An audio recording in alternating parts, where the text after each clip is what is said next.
Hello, friends. Tonight we return to the water, where memory drifts like silt, and stories sleep just below the surface. Let your breath slow. Let the world hush. And let the river carry you back to where a scholar once stepped beneath the current and vanished into legend. This is The Library Beneath the River, Part 2, Dreamwater Whispers. Maeve had not planned to step into the river, and yet her boots left the wood of Kellen's boat, her weight tipping forward into the glassy surface. The call she'd felt on the water had been impossible to ignore, a pulse that matched her own heartbeat, a pull that felt less like an invitation and more like something long overdue. The memory of the dream still clung to her, the towering shelves, the mirrored book, the way the river seemed to know her. She thought of the waterlogged volume drying by her hearth, and of the wordless promise it seemed to carry. One step, she had told herself, and I'll understand. But the river did not swallow her. It took her, gently, like a book being lifted from a shelf. Maeve's body passed through the surface without splash or sound, and the moment the water closed above her, everything else faded. The wind, the boat, the world. There was no cold, no weight, only the sensation of being unspooled, like thread unwinding into something deeper, something wider, something older. And then, stillness. When she opened her eyes, she was back in the library, but it was not exactly as she remembered. Gone was the dreamlike hush. Gone were the glowing shelves and drifting books. And in their place, dim corridors lined with blank stone, and a thick current pressing against her from every side. This time, she was not dry. Her hair floated like kelp around her face, and when she reached out to steady herself, her hand passed through silt and flickering light. She was deeper now, somewhere between waking and dreaming. Somewhere the water didn't just flow, it watched. She tried to speak, but no sound emerged. Instead, her thoughts echoed inward, as though spoken inside her mind. Where am I now? Why does this place feel different? Why do I feel remembered? The walls whispered back, barely audible, like water running over stone. She couldn't hear words exactly, but she could feel their rhythm, slow, patient, familiar. She drifted forward. Each step was more like a thought than a movement. The water obeyed her will, parting just enough to let her pass. Around her, the corridor curved gently, leading downward like a spiral shell. Pale light filtered through cracks in the ceiling, catching on motes of memory, bits of sound, color, and image suspended in the water like dust in a sunbeam. A child's laughter, the smell of ink, a leaf falling in slow motion, a name she hadn't heard in years. All of it passed by her in silence, like fish too shy to bite. And then, after what felt like both minutes and hours, Maeve reached a chamber shaped like a bell. Its walls curved upward in smooth, unbroken lines, tapering toward a high, domed ceiling, where threads of light spilled down like silver rain. Floor, if it could be called that, was a shallow basin of rippling water, its surface reflecting the room upside down so perfectly it was difficult to tell which way was truly up. Faint shelves grew out of the walls like ridges on a seashell, lined with books sealed in glass and pressed tight against the stone. Here, the current was slow and circular, endlessly looping as though unwilling to leave. The water was warmer in this chamber, she noticed, and carried the faint scent of old paper and river reeds. And at its center floated a figure, tall, robed, faceless.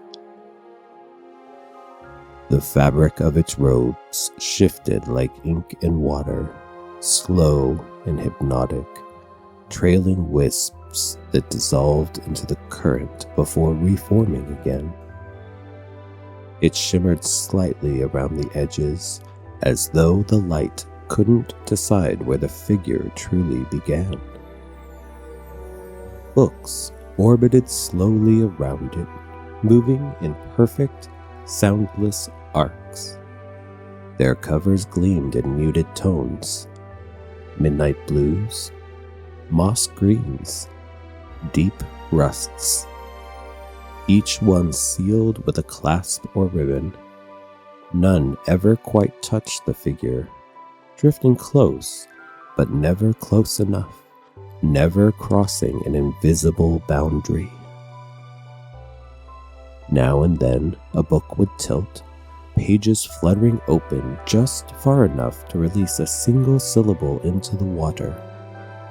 Word too quiet to catch, vanishing into the silence before Maeve could grasp it. The figure's presence was not cold, but it was vast, like standing before the mouth of a cave and knowing there was no end to it. She knew this was the archivist, not because it introduced itself, but because the word settled into her mind like dust on a windowsill.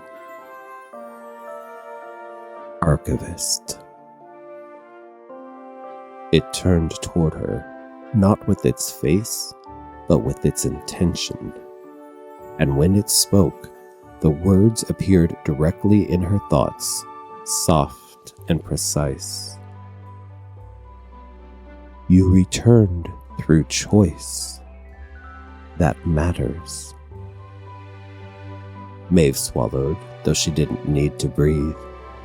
Where am I? She asked silently. The threshold.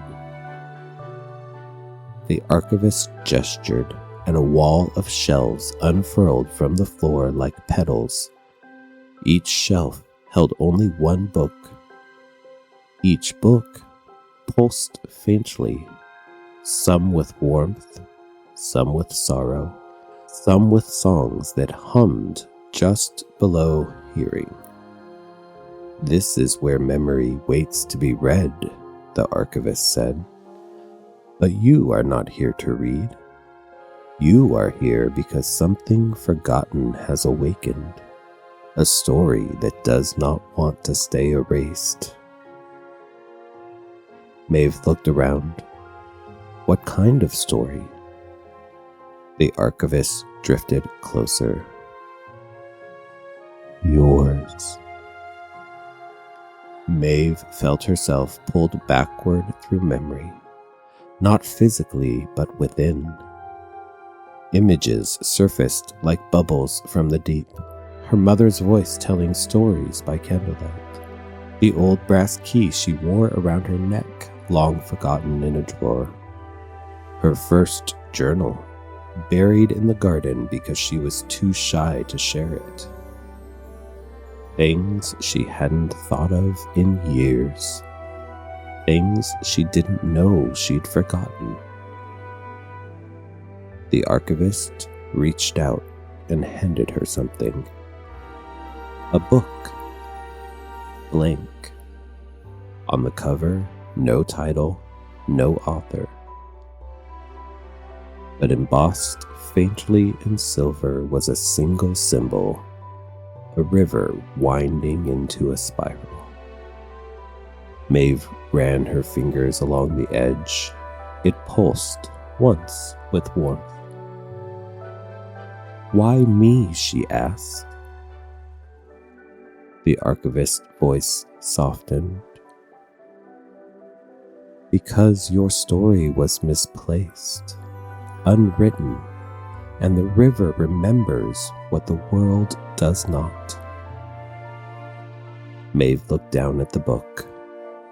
The pages inside had begun to fill with ink, slowly, line by line, as if catching up to her thoughts.